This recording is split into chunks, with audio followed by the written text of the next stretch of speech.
The marketers were 2 floors above us. He says, I asked him why. These guys just come, they just ensure that you get their story into an Excel.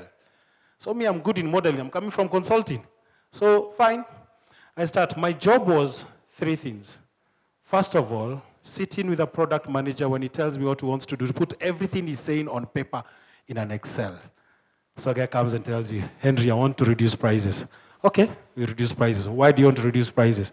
Oh, because we'll grow more customers. Okay, how many customers do you think you're going to grow? And I put that on an Excel. And I did that for 2 years.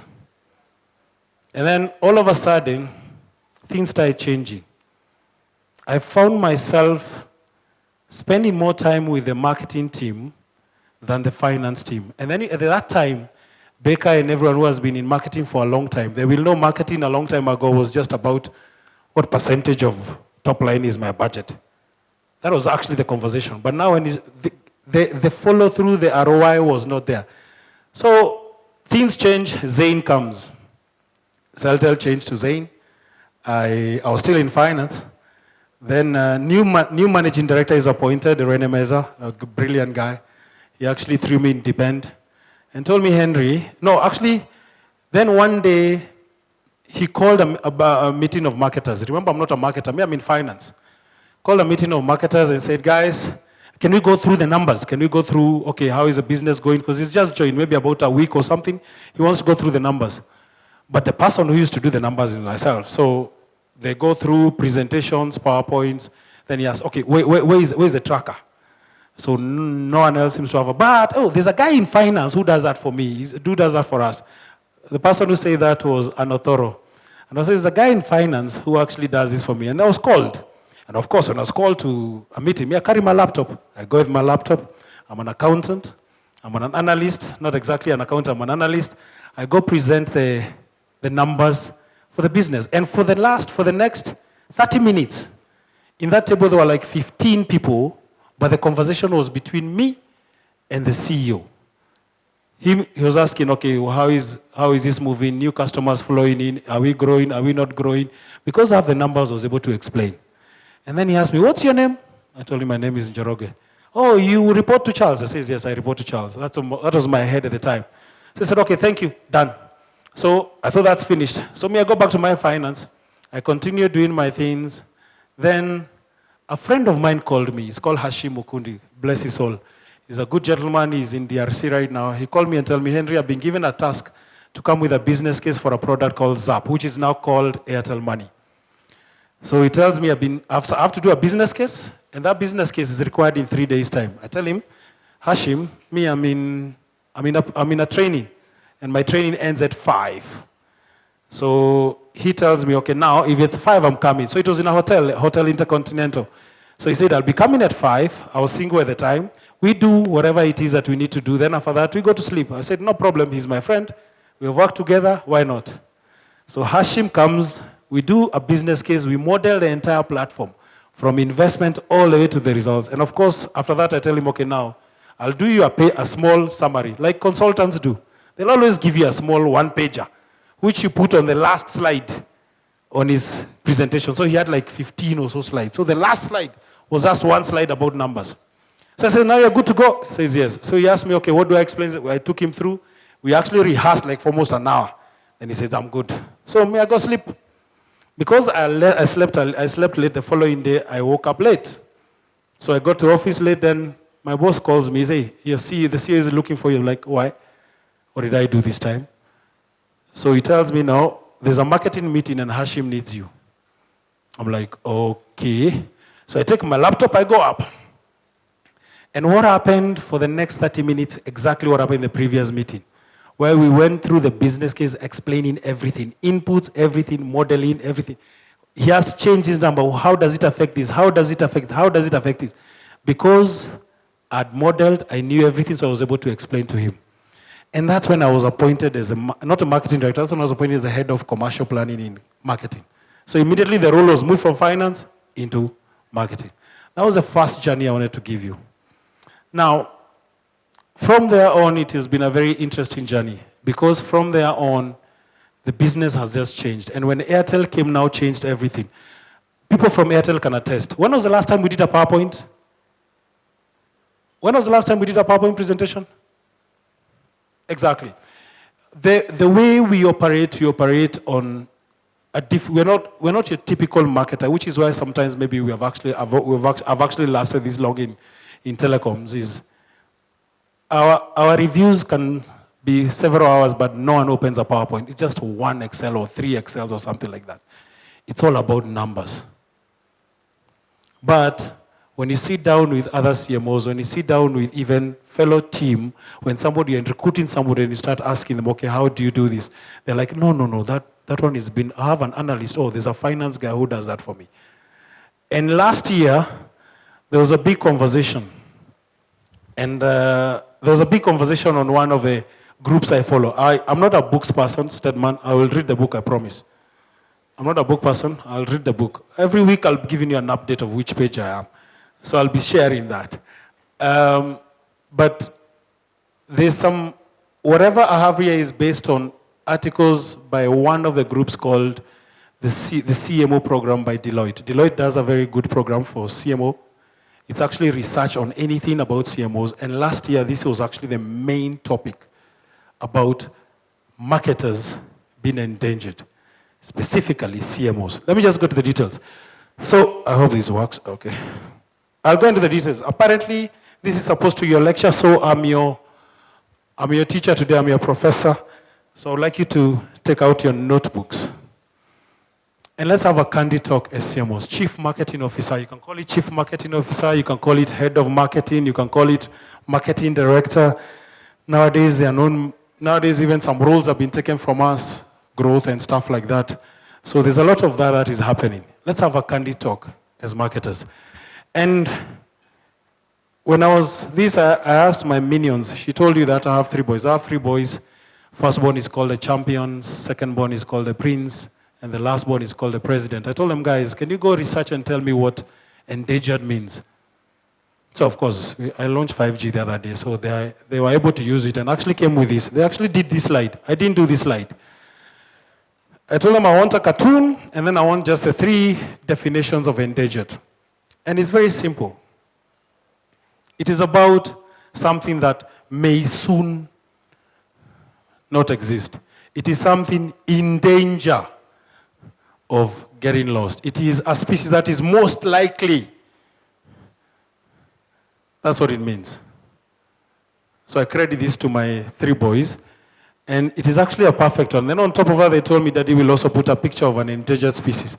So they put that. I changed it. They put a nicer one. So I decided to get a different one. And endangered, as it says, I think we have had that conversation. It's about if you don't do something, you're just going to disappear. And that's something I would like to say. So I like to actually quote my sources. It's always good to quote my sources.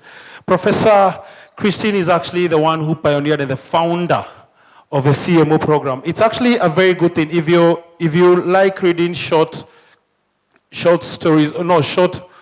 articles, you can actually follow them, subscribe, and you can be able to. And every single year, actually 3 times a year, they do a survey about what are the emerging things on the CMOs, especially on marketing. And they do it with Deloitte as well. So Deloitte is actually heavily involved in this program. It's actually a very good program. And last year, they came to 2 conclusions. Number 1, and this is where we need to be, because I think all of us as CMOs or marketers, we like to grow up. We like to grow to the organization. Right now, and I think if there are CEOs in this place, there are fewer CEOs or people with marketing background becoming CEOs. Go check it in the organization. All my bosses, engineer, statisticians, accountants, those are the guys who are becoming CEOs. CMOs right now. And by the way, they say the trend is likely to continue. Remember, may soon, likely, in danger. That is something we need to internalize as CMOs. Second thing, which is very important, the shortest tenure job on Exco, Michael can tell you, is a CMO job. According to their statistics, a CMO job lasts for 38 months. That's about 3.1 years. A CEO's average is 6 years. CFO's average is about 6.5. Supply chain, they are always there. They never leave. Yeah, look at that. But the shortest is a CMO. So not only don't you get to grow to become a CEO, you also have the shortest tenure. It's globally. These are research which is done across many FTAs, big corporations. And I would like you to just, if I know these slides will be made available to anyone, I would like you to go and check out that research. They are very detailed and I like their research. And when you ask what's exactly happening, and this is why we just talk about numbers. That's why I betray my thing. Yes. I would like you to just maybe put your fork down and just listen for a minute. Number one. Right now, what is the role of a CMO? Show of hands. Let's have that conversation. What's the role of a CMO? What is the job of a CMO? Somebody can shout? Sorry? Marketing strategy, that's one. That's what he says. Another one?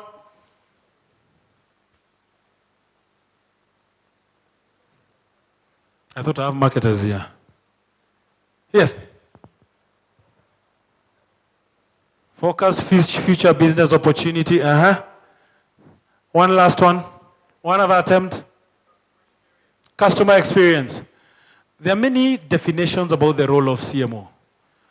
But the CMO program just defined two things. Your work is to manage growth, and your work is to manage the brand.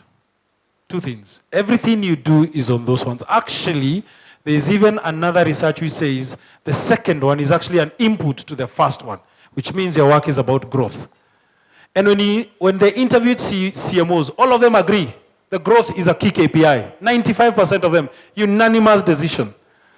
They know that. And 70% of them are confident that, growth comes through revenues. Yes, so 95, 75, 70%. But only 32% of them feel they can impact share. Okay, let's hear some more. And then 20% feel they are not, they are prepared to drive gross margin. You can search what gross margin is. We have Wi-Fi from Airtel, so you can do that. And then only 6% of the CMOs are actively growing revenue for all the global activities of the business.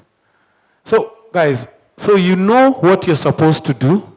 Your confidence keep going down, but only 6% of them are actively being used for this. Because I think when this presentation was put up, it's actually almost a 15-page document.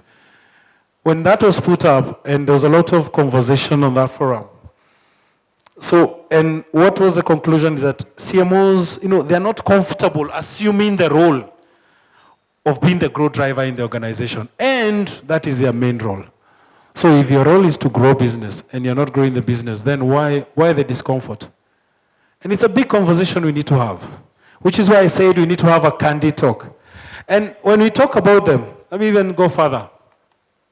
CMOs also are suffering from a confidence crisis. This one was like, this can't be right. Who's the most confident ExCo member? Ask anyone. They'll say, marketing guy, because he's always there, he dresses well, he has good presentations, all that. But themselves, if you ask them, only a small percentage of them feel that they are ready to handle disruptions, things which are happening now, disruptions, future problems, navigating ambiguity, which is exactly our business problems today. And on top of that, when you ask them, give yourself a self-assessment in terms of, are you a high performer or not? Only 5% says they are high performer. By comparison, the CEO said 58% of them are. Just for you to know. So basically, if I look at, so not only are you not driving the growth, but also your confidence levels is in we have some form of confidence crisis, which we need to have a conversation. And you ask them what are the major complaints. And this is now when you have a talk with the CMOs. They tell you, there's this 60-40 thing we have. 60% of my time is now spent on now, present, and 40% is about the future. And they would like to spend more. So CMOs are struggling with day-on-day traffic, week-on-week growth, month-on-month growth, quarter-on-quarter growth. It's a big struggle. And I'll give you a story. In Airtel, I had a head of East Africa called Mr. Giant Kosler. So I've just been appointed as a marketing director at the time. I remember when I was appointed, I asked my boss, why are you appointing me? I'm an accountant, I'm an analyst. He says, exactly, that's why we appointed you as a marketing director. So I told him, what about brand? He says, don't worry about brand. Dicomondi is going to handle that. So I was like, okay, what do you mean? Dicomondi is going to be handling this? He says, yes, he's going to handle all the brand. So I was like, I thought that's majority of it. He says, no, majority of the work is exactly what you've been doing in terms of planning, looking at analysis, then after that, deciding the direction forward. Then after that, that's when you bring the other guys. So I asked him, one time I was seated with Jan Kosler, I told him, in Airtel, we keep talking about day on day. Like if you ask my team, what revenue we made at 21, is it 21 hours yet? Oh yeah, it's 21 hours, that's 9 p.m. They'll tell you right now, there's an SMS which comes in. So they tell you, if you talk, I asked him, what is all this about day on day, week on week? Shouldn't we be also looking at the future? And I asked him a genuine question. I'm a new appointed CMO. I'm 29 years old at the time in Kenya, fighting a giant, Safaricom. And I'm here with guys who have experience in running telecoms, or they told me they have experience in running telecoms. I say, hey, how do we gauge the two? The man just called me aside one time when he was smoking. Outside Airtel, there's a parking lot, even in Kenya. So when Airtel took over the business, if you have a friend who's Asian, after lunch, they always go for a walk. So they started going around the walk, so you could call it the Bombay walk. After lunch, you go for a Bombay walk. So when he was smoking, he said, let's take a walk. So he took a walk. He told me, Henry, our understanding of long term is that it's an accumulation of many short terms. So the day on day, the week on week, the month on month, the quarter on quarter is it translates to year on year growth, and eventually the long term you seems to have in mind. So if you don't take care of the present, even that long term is not going to come. So let's consider looking at the present first. Then after that, we can talk about the future. That's exactly what he told me. A lot of CMOs are actually struggling with that right now.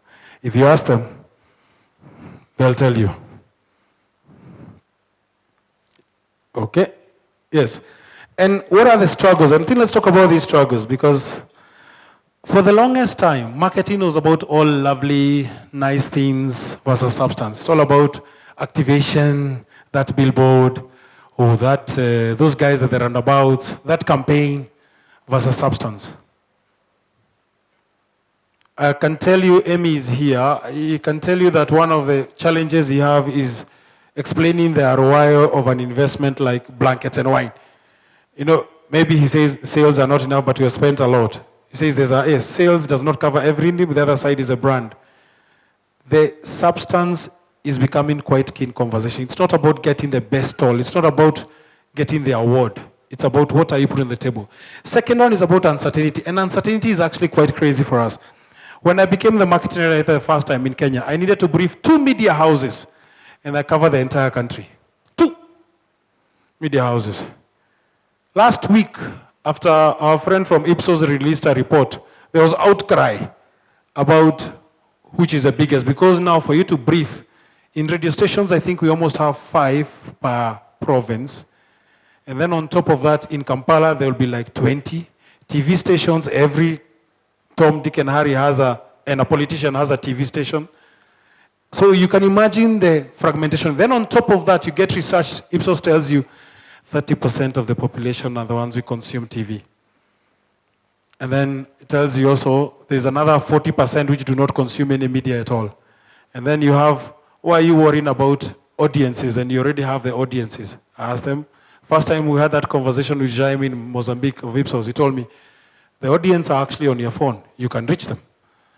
And that's exactly that's what we learned, that's what we started doing about 12 years ago. The best campaign I've ever launched, I did not even go to media. We just changed a menu. We just moved one item from number 5 When you dial star 100 hash and made it the first one, went like bonfire. Because what every single day, that experience, that star 100 has about 20 million exposures that particular day. So you can imagine now, so all of a sudden you realize, oh, so I don't have to give televisions money. Yes. Because a long time ago, it used to be B2C, business talking to customers. Then social media came, customers started talking to business. Now, customers don't even talk to business, they talk among themselves. You are there, businesses are here, they are talking among themselves. So we are trying to get into their conversation. That's exactly what's happening. Ask any marketing director here. He'll always be asking you, hey, what's trending? How can we just join in that thing? It's like having this neighbor who is always hearing some good music and bashes in your house, but he's never invited. That's where we are. Customers are having a conversation among themselves. You have to find your space there. Yeah? Then the other one is about, this was actually brought very close home by the Philips marketing managing director. She actually said one of the things she struggles with her CMO is this speed versus quality dilemma, where you say, okay, I want to get to maybe 100% for me to be able to launch.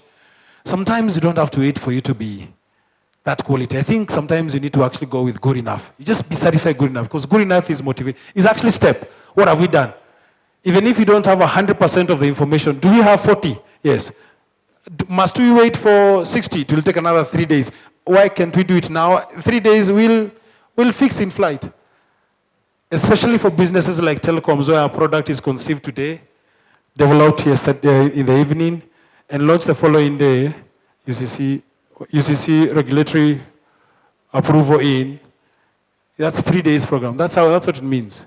Sometimes you need to move with good enough. Then the other one is about cost versus value driver. I was telling William that there have been two conversations about this. One by Polycarp Igathe in Kenya at the Marketers' Night. Second one by Patricia Ithau. And this is where Igathe was very categorical. He said, marketers, why have you allowed accountants to be CMOs? Why have you allowed, like for example, Emmy is an accountant. Emmy, where are you?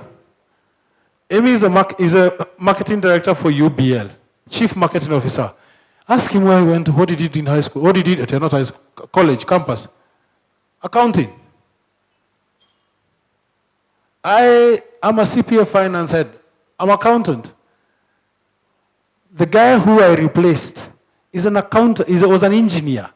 So if you look at the marketing department, you are made of statisticians, IT guys, everything. Actually, in my department, the guys who have done marketing are 3. Noella, Faith, and Sisi. The rest are statisticians, IT graduates, out of a group of almost 32. That's why we're learning. So as marketers, and I even asked William today, look at the curriculum for CIM. The curriculum, because I think we need to have this candy talk. Is it all theory, or is there some form of substance in terms of analysis which needs to be there? And I'm glad also one of the person who talked before was the great man Stedman about insights. And we're talking there about data analytics. Are you talking about value? Because that's when you bring value. Or are you just concerned about your marketing budget being slashed? Because if you're a value driver, you're designing destiny. If you're a cost driver, you're on the chopping board. You're the one, you're the one who's being cut. When they're saying we need to cut OPEX, first thing they'll come there. The last one is you need to realize that everyone and everybody is marketing. How often you pay your suppliers, how fast you pay your suppliers, everyone is in your business, whether you like it or not. Everyone has an opinion. I'll give you an example. I don't know, my CTO is supposed to come here. If Rajesh is put up a site, no one else determines, or even Huawei guys, I see some Huawei team, when they're putting out a site, they're the engineers, they know the location, you can't argue. But if I put like, my slogan is a reason to imagine, do you know how many opinions would come? For example, one of the things which we usually struggle with is naming a product. We call people, because everyone has an opinion, so everyone is involved in your business. You have to get used to that.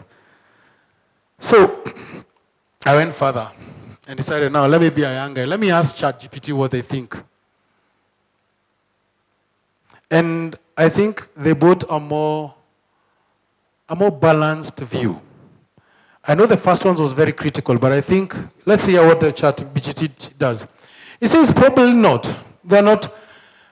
Most likely they are not. But there are significant changes which are happening. These shifts are due to technology. They are due to behavior and business strategies. And I think we need to know that. Significant changes. And you can see it in your business. You can see it in your business.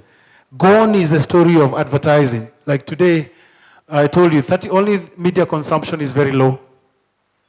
It's very fragmented. So when I'm doing a campaign, it's better for me to just send a message than actually do a campaign sometimes.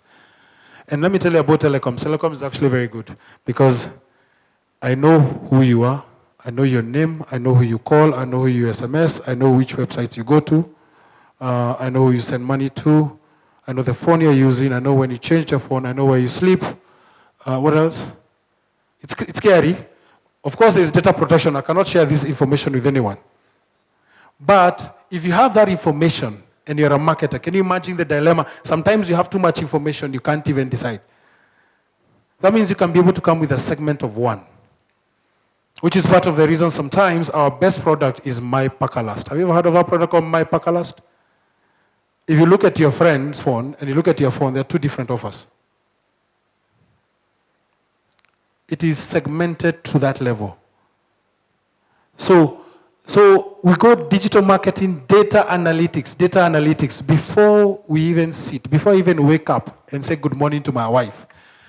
There's an SMS which comes at 5:49 a.m., which actually tells you how many customers came yesterday, all that. You know, if you have done that, and I think when I was speaking to Eunice in UBL, she told me they have actually gotten to that level. That SMS determines how your day is going to be. That's when you can tell your wife whether it's good morning or hi. That SMS is and that's when you know. And the problem is that SMS comes at the same time. So your boss, your boss's boss, your team, and yourself get the same time. So even if you are called in the next minute, before you figure out, you need to have a story before that.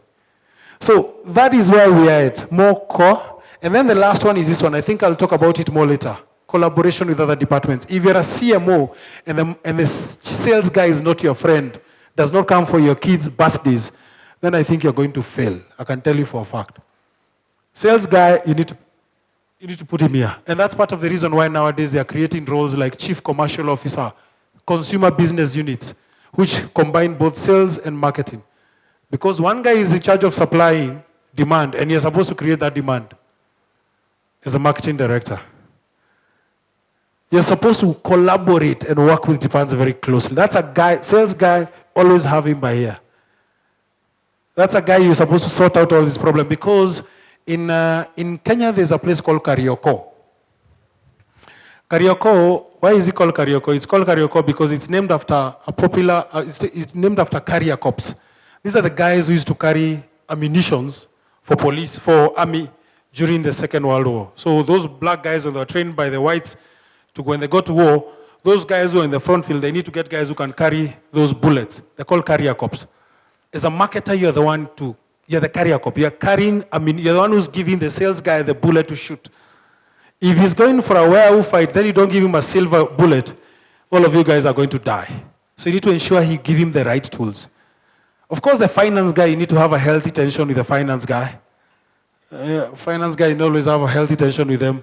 But for anyone on production, usually we have issues. IT, technology for us, and then maybe for the guys in FMCG, those are the guys in production. But that collaboration is very important. And then on top of that, ChatGPT continues to say that more marketers are actually accountable for revenue generation and ROI measurement. That's a name which we all hate. You decide to do a campaign and somebody asking you, what is the ROI of that campaign? Are you sure we're going to get enough sales? And that's why the sales guy needs to be next to you. So when you decide to do something, you need to actually be bringing something. Then on top of that, they say this, and I think I could not summarize this one, so I decided to just put it.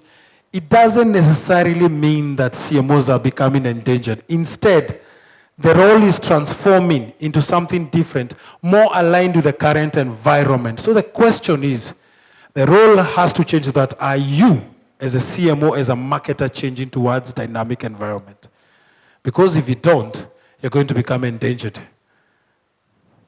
Yes, you will become endangered, but the ones who are aligning to the new business, they will not be, which is why you're getting foreigners coming and running marketers. You're getting engineers, accountants, and all those guys running marketing. Okay? And finally, the same guys, which is basically the Deloitte, they ask, what's the solution? Because I think we have talked about all these problems. What's the solution? And they come up with the same summary which I talked about. The 3 things that any marketer needs to do. And number 1, relentlessly safeguard the customer, because that's your growth point. In Airtel, we have something, we say, in God we trust, everyone else please bring data.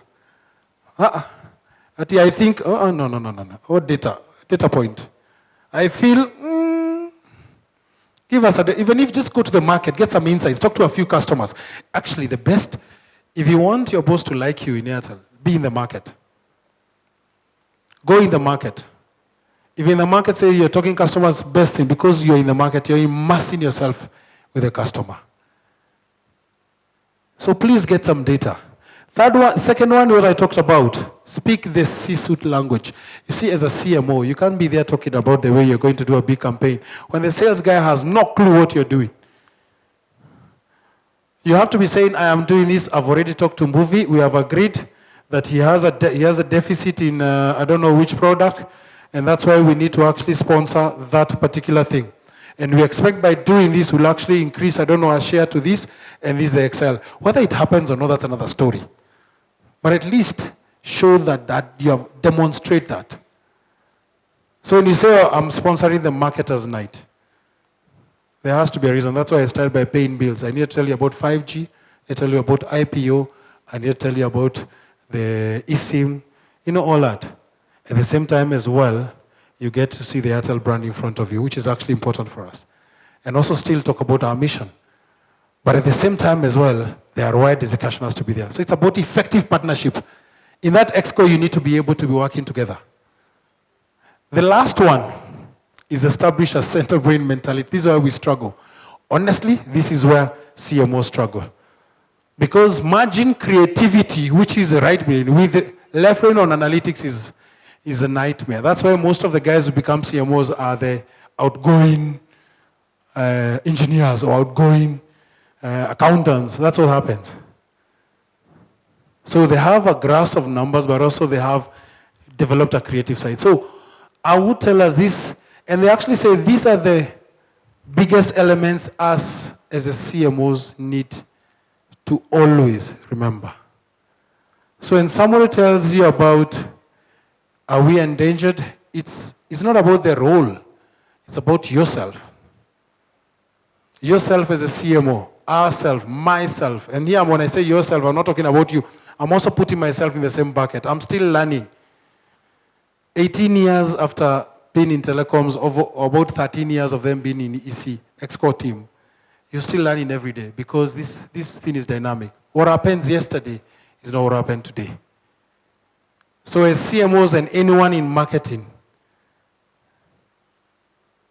you need to ask yourself, are you driving yourself towards endangerment? Because the role is not endangered. It is about you. And that is the end of my slides. Thank you very much. Thank you very much for lending me your ear. For references, I think I've given the references. Please just go check that CMO program. It is actually very enlightening. If you have a team, please let them just get to know, develop that center brain fast. That's actually very important. In Airtel, before we recruit in marketing, we actually give you a test of advanced Excel. Everyone, there's an important course everyone has to do in Airtel, which is advanced Excel, because the first thing that lands on your table, the first thing in the morning is an Excel spreadsheet for you to be able to explain the numbers. That's on growth. Thank you very much, and thank you for listening to me in the midst of your meal and happiness provided by our friends. Thank you very much. Thank you. Thank you so much.